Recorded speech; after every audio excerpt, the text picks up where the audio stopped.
มังจางเขาเดอุสิเดอุสิจูมอเตอร์ฟูระเพจนมอเตอร์การขัดเฮียนินการขาดอุปะกลาสเวลคานินอปะตัดจนินกันโทหูเวลคานินกลาสิปอพุกเจละสูกฝ่ายฮีบวยทักถินเอ้ไม่มันนี่จุมีอะจนินอปอดเทลว่าตัวตานะจวนสัมปูฮีปวนะเป็นการสอดชัวกะปวนะ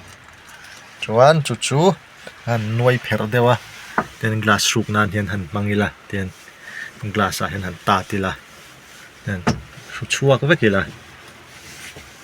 หันชัวก็เวกะจวนขมีอะคันใกล้ทีมีแล้วนิดปอตุยหูเวกะอันทอกคุมไหมละใช่ไหมมันนี่อันเชมวักไหมละปอเวลคาหลังเอาเมียแล้วนี่เลยเวลไล่ชูให้กันปอพุกไหมนี่อันคอยละกัน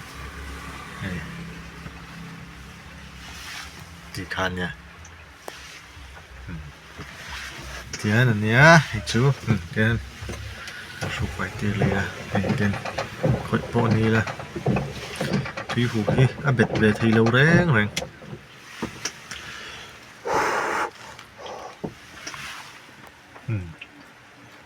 เห็นทอคุมอะไรจูอมกุลไม่นี่ไม่รู้อะไรจูทำไปแล้วตุกนี่